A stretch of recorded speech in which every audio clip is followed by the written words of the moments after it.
Hello students and welcome to the PSVI। तो students हम लोग मेरा नाम नीरज कुमार है। मैं आप सभी को साइंस पढ़ाता हूं और हम लोग जो है क्लास 8 का साइंस पढ़ रहे हैं, जो चैप्टर 1 है, जो कि काफ़ी ही ज़्यादा लंबा चैप्टर है। तो कोई बात नहीं, कितना भी लंबा चैप्टर है हम लोग झुकेंगे नहीं, हम लोग रुकेंगे नहीं, हम लोग पढ़ाई अपना जारी रखेंगे। ठीक है।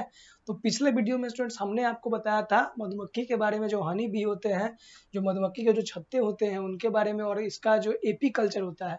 एपी कल्चर क्या होता है? जो मधुमक्खी पालन करने का जो विज्ञान होता है, जो साइंस होता है, जिसे हम लोग क्या बोलते हैं, एपी कल्चर बोलते हैं। उसके बारे में हम लोगों ने देखा था। जो भी स्टूडेंट्स नहीं देखे हैं, पिछला वीडियो नहीं जाने हैं, नहीं समझे हैं, तो वो उनसे रिक्वेस्ट है कि वो जा करके पिछला वीडियो देखें, तभी उन्हें आगे पढ़ने में मजा आएगा। ठीक है, चलिए शुरुआत करते हैं हमारा आज का नया सा टॉपिक। जो पिछले वीडियो में हम लोग पढ़े थे मधुमक्खी पालन करने का जो तकनीक होता है, जो प्रोसेस होता है, उसके बारे में। लेकिन कि इस वीडियो में हम लोग पढ़ने वाले हैं मछली पालन के बारे में, क्योंकि मधुमक्खी पालन हम लोग पढ़ लिए, मुर्गी पालन पढ़ लिए, गाय को पाल लिए, बकरी को पाल लिए, भैंस को पाल लिए, सभी चीज हम लोगों ने कर लिया, खेती बाड़ी कर लिया हम लोगों ने। तो अब करेंगे कि भाई अब कोई स्टूडेंट ऐसा होगा जिसे क्या है कि भाई इन सभी तरीकों में से कुछ नहीं करना होगा। जैसे मान लेते हैं कि अभी तक हम लोगों ने क्या क्या चीज़ें पढ़ा। तो अभी तक हमने पढ़ा मधुमक्खी पालन विज्ञान पढ़ा, गाय भैंस को जैसे हम लोग फार्म बोलते हैं। फिर हम लोगों ने मुर्गी को पालन सीखा, जो पोल्ट्री फार्म होता है। फिर हमने उससे पहले सबसे पहले फार्मिंग के बारे में देखा था, फार्मिंग क्या होता है, उसकी खेती बाड़ी के बारे में। अब कोई स्टूडेंट बोले कि नहीं हम उसमें से क्या है कोई भी काम नहीं करेंगे, तो भैया उसके लिए एक और चीज़ है जिसे हम लोग बोलते हैं पीसी कल्चर। और पीसी कल्चर क्या है? जो मछली पालन जो होता है, जो टोटल मछली पालन के बारे में जहाँ पर हम लोग जानकारियाँ इकट्ठा करते हैं, उसको एक चैप्टर का नाम दे दिया गया पीसी कल्चर। उस प्रोसेस को हम लोग बोलते हैं पीसी कल्चर।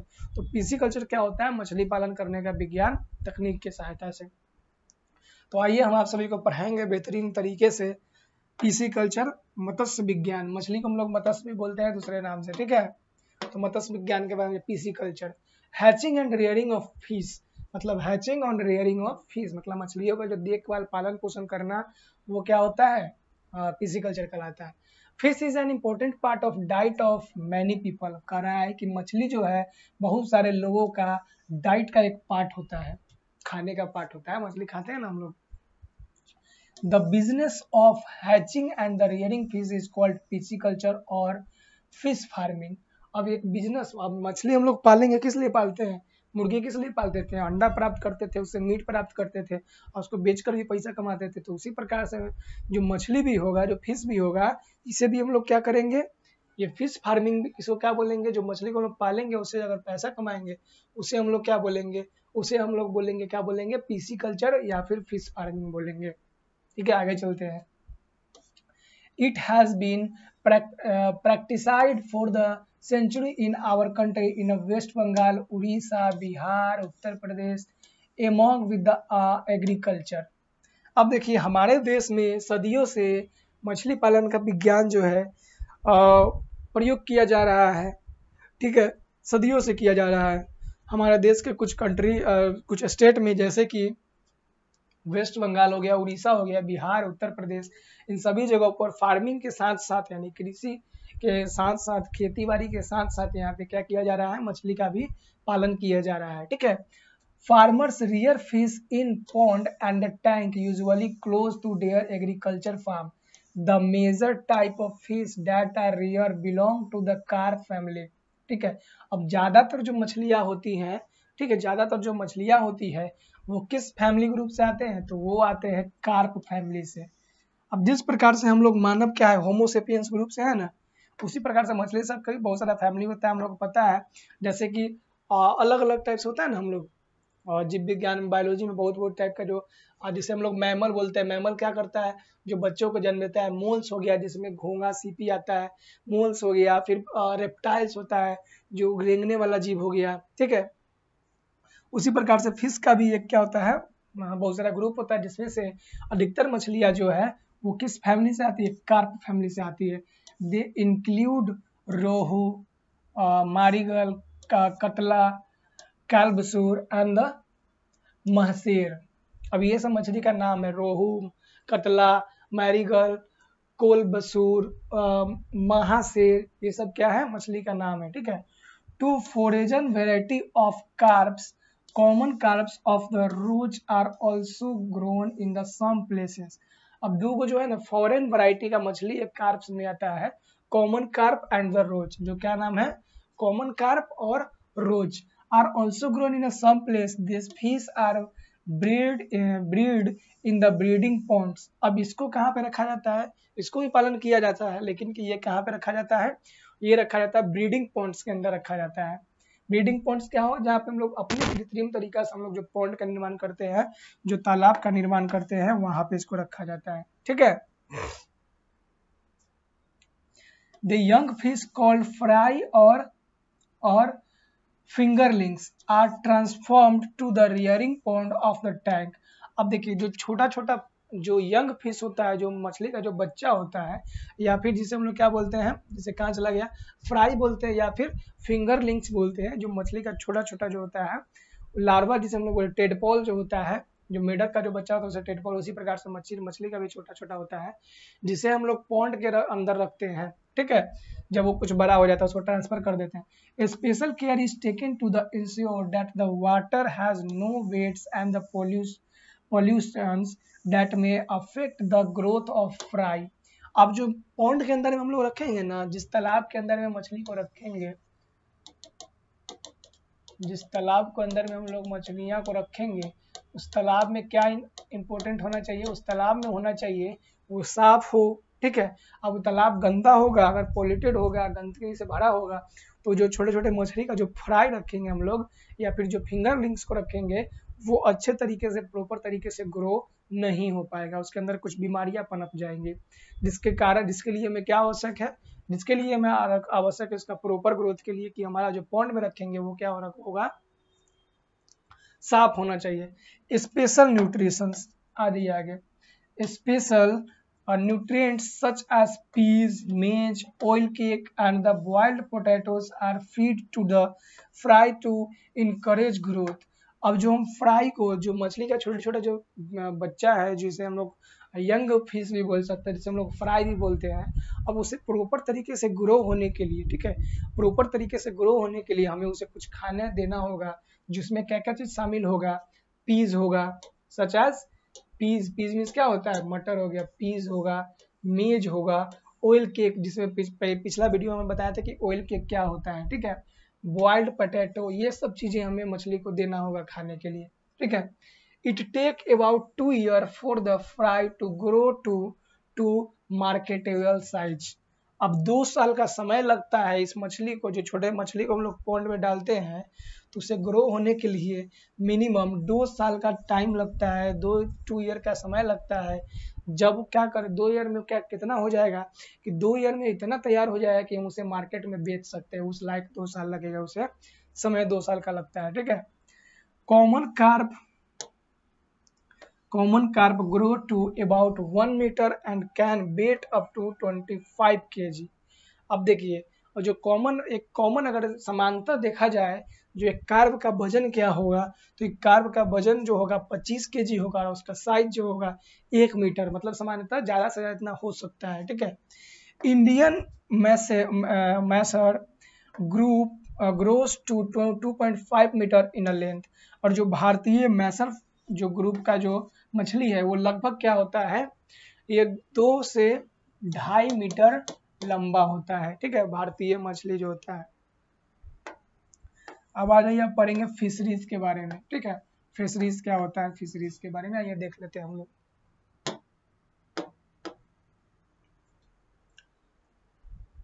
चले आ जाइए, फिशरीज क्या होता है, जहाँ पे मछलियों को हम लोग क्या करते हैं, जब मछली को हम तैयार कर लेंगे, जहाँ पे मछली को बनाया, मछली को क्या करेंगे हम लोग, पालन पोषण करते, बनाते तो घर में ला करके पालन पोषण जहाँ पे होगा उसे फिशरीज बोलेंगे। जैसे जहाँ पे हम लोग क्या करते थे, पोल्ट्री किसको बोलते थे, पोल्ट्री बोलते थे जहाँ पे हम लोग क्या करते थे, मुर्गी का पालन करते थे। उसके बाद आ जाइए, पोल्ट्री हो गया, उसके बाद आ जाइए, अब फार्म किसको बोलते थे, जहाँ पे हम लोग जानवर का, जैसे गाय हो गया, भैंस हो जाएगा,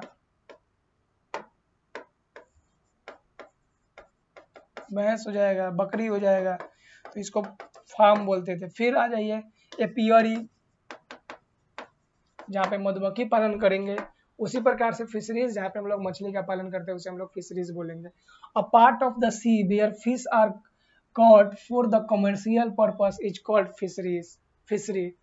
ठीक है। अब देखिए जो समुद्र का वैसा पार्ट, देखिए समुद्र का वैसा पार्ट जहाँ पे हम लोग क्या करें, मछली को पकड़ते हैं, और किस पर्पज से पकड़ेंगे, जब उसे हम लोग क्या करेंगे, मछली को पकड़ के बाजार में बेचने के पर्पज से, कमर्शियली मतलब पैसा उसे कमाने के पर्पज से जब पकड़ेंगे तो उस एरिया को हम लोग क्या बोलते हैं, फिशरीज बोलते हैं। ठीक है।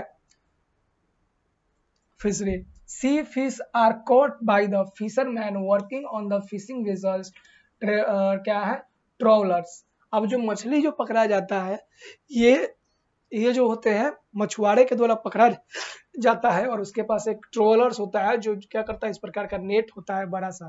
ठीक है। Trawlers are equipped with the large net that is trawled along the sea Wade.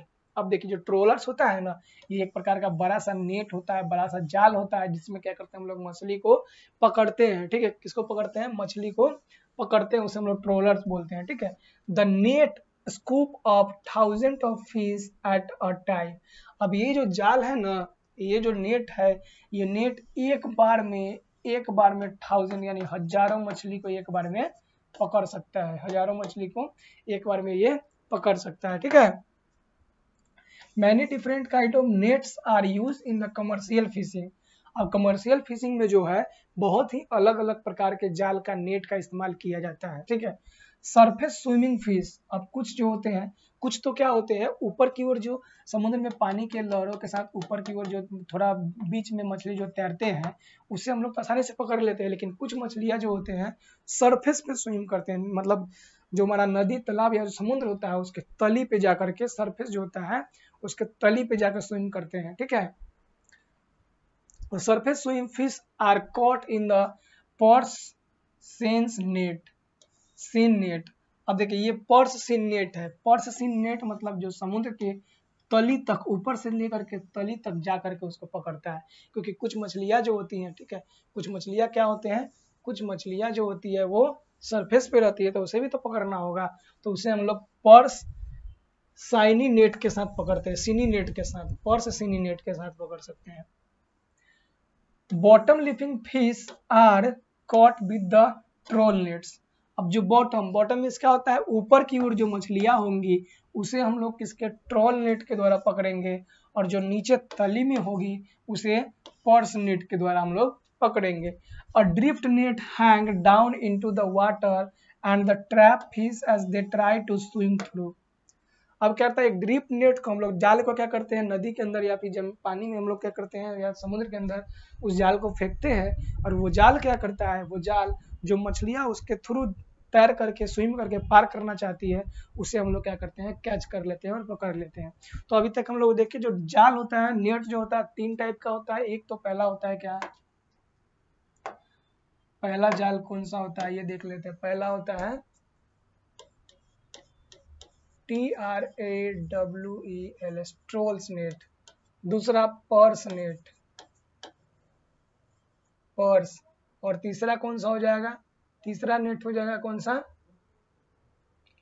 Drift net, DRIFT, drift net. तो ये 3 टाइप का जाल होता है जो मछलियों को पकड़ने के लिए, जिसमें से क्या है, जिसमें से जो है ट्रॉवल नेट जो होते हैं वो ऊपर की मछलियों को पकड़ता है, पर्स जो होता है तली के मछलियों को पकड़ता है, और ड्रिफ्ट जो होते हैं जो तैरने, जो बीच से तैरता है, उससे पकड़ा जाता है इस जाल के द्वारा। ठीक है। आगे प्रिवेंटिंग ओवर फिशिंग। अब जो हमें ओवर फिशिंग मतलब कि अत्याधिक मछली को भी नहीं पकड़ना है। अगर ओवर फिशिंग हो जाएगा तो ये भी हमारे जो है पर्यावरण, हमारा जो क्या है, हमारे पर्यावरण के लिए ये भी खतरा का एक विषय है। अगर ओवर फिशिंग हम लोग करते हैं तो ज़्यादा से ज़्यादा अगर मछली पकड़ेंगे तो वो भी क्या है, पर्यावरण के लिए बहुत ही हानिकारक है। ठीक है। ओवर फिशिंग क्या होता है, फिश कैचेस हैव अ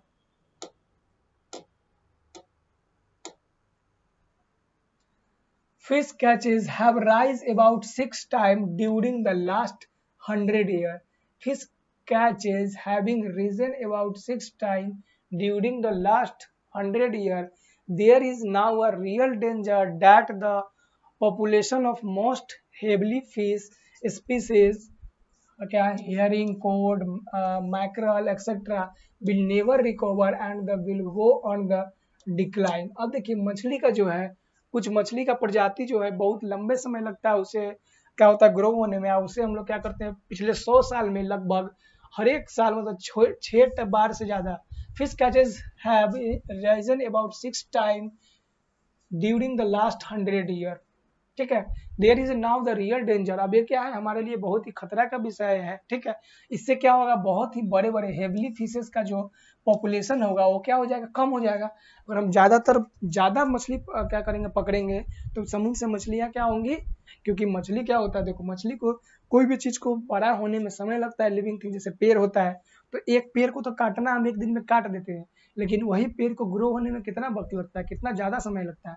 वही सेम प्रकार है, एक छोटा सा मछली से लेकर के बड़ा मछली होने में बहुत ज्यादा समय लगता है, और हम लोग उसे एक एक दिन में अगर उसे इतना खाली करेंगे तो फिर हमें क्या होगा, मछलियां का दिक्कत करना सामना में करना पड़ सकता है, दिक्कतों का हमें नहीं मिलेगा।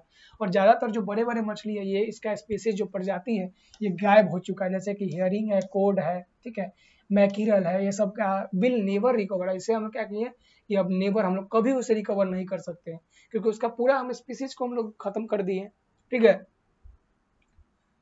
This has alerted nation to the prevent over fishing in their fishing zone.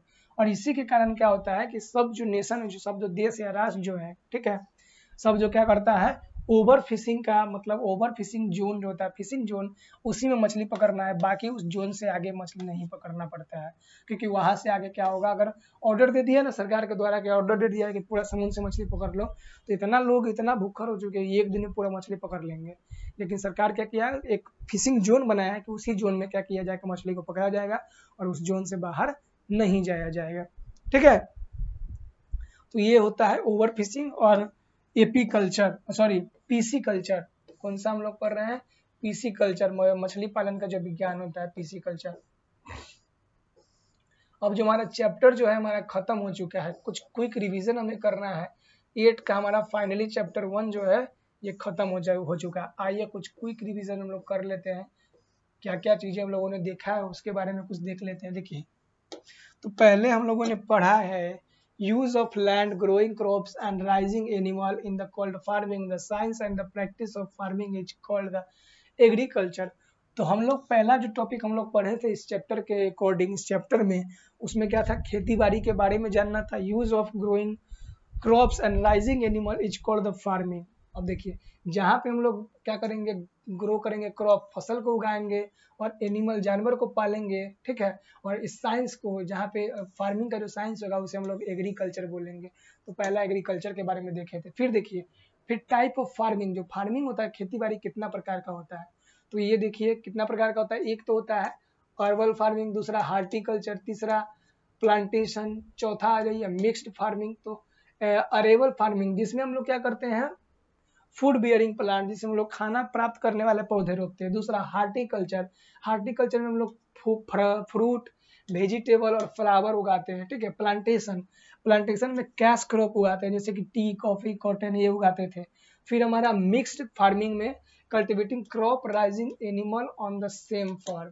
Farming mix farming में मतलब वो ऐसा जगह जहाँ पे हम लोग खेती भी करेंगे एक साथ और क्या करेंगे, कोई जानवर को भी पालेंगे, उसको हम लोग बोलेंगे मिक्स्ड फार्मिंग। तो ये सब चीजें इन जगहों पे हम लोगों ने किया। दूसरा बेसिक एग्रीकल्चर प्रैक्टिस। अब एग्रीकल्चर करने के लिए हमें कौन कौन सी चीजों का उपयोग करना होता है। पहला प्रिपरेशन ऑफ सॉइल देखे थे, मिट्टी को तैयार करेंगे। ठीक है, दूसरा सिलेक्शन ऑफ सीड्स, बीज को चुनाव करेंगे।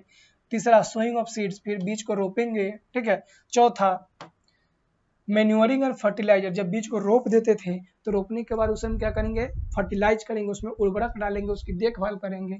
तो ये चीजें देखा था। फिर आइए हमारा 4 नंबर टॉपिक हम लोगों ने क्या पढ़ा था इस चैप्टर में, वो क्या है, मेन्योर क्या होता है, मेन्योरिंग पढ़ा था। फिर 5 फर्टिलाइजर क्या होता है। ठीक है, मेन्योरिंग क्या होगा, जब हम लोग क्या करेंगे, खेत को करके फर्टिलाइजर भूमि को क्या करेंगे, उपयोग लायक बना करके जो मिट्टी को तैयार करते हैं उसे हम लोग मेन्योरिंग बोलेंगे। फिर जो भी उर्वरक वगैरह खेत में डालते हैं उसे हम लोग फर्टिलाइजर बोलेंगे। फिर artificial delivery of water to crop is called irrigation. फिर इरिगेशन के बारे में देखे थे। फिर हम लोगों ने देखा अनवांटेड प्लांट, जो हमारे, जिसे हम लोग क्या बोलते हैं, बीट्स बोलते हैं। बीट्स क्या हो जाता था, जो हमारे खेत में जिस पेड़ की हमें आवश्यकता नहीं होती थी, जब वो पेड़ हमारे खेतों में उग आते थे तो उसे हम उखाड़ के जो फेंकते थे, उस प्रक्रिया को क्या बोलते थे हम लोग, बीडिंग बोलते थे। और बीट्स क्या होता था, जो अनवांटेड प्लांट, जो हम ना चाहते हुए, जिस जिस पेड़ को हम ना चाहते हैं और हमारे खेत में उग गया, उसे हम लोग क्या बोलते थे, बीड बोलते थे। उसके बारे में देखे थे, ठीक है। फिर हम लोगों ने क्या देखा, थ्रेसिंग क्या होता है। फिर हम लोगों ने कॉम्बाइन क्या होता है, स्टोरेज ऑफ हार्वेस्टिंग क्रॉप। तो ये सब जो चीज़ें हम लोग रिवीजन अगले वीडियो में कर लेंगे, क्योंकि वीडियो बहुत ज़्यादा लंबा हो जाएगा और आप लोग को भी पढ़ने में थोड़ा बोरिंग लगेगा। तो हम लोग को इंटरटेनमेंट के साथ पढ़ना है, क्योंकि ये थोड़ा पेचीदा सा चैप्टर है, लेकिन हमने आपको पूरे अच्छे तरीके से आसान और सिंपल भाषा में हमने आपको बताने का प्रयास किया है और कोशिश किया है। तो मिलते हैं फ्रेंड्स, स्टूडेंट्स, हम लोग अगले वीडियो में, जहाँ पे हम लोग चैप्टर 1 का जो है क्विक रिवीजन करेंगे, और उसके बाद नेक्स्ट जो वीडियो होगा उसमें हम लोग क्या करने वाले हैं, उसका क्वेश्चन आंसर करेंगे, क्योंकि क्वेश्चन आंसर में भी हमें दो क्लास लगेगी, क्योंकि ये जो है इसका क्वेश्चन आंसर भी कुछ ज़्यादा लंबा है, क्योंकि टॉपिक ही लंबा था, ठीक है। तो चलिए मिलते हैं हम लोग एक नए वीडियो में और तैयारी करेंगे अपने नए सिरे से।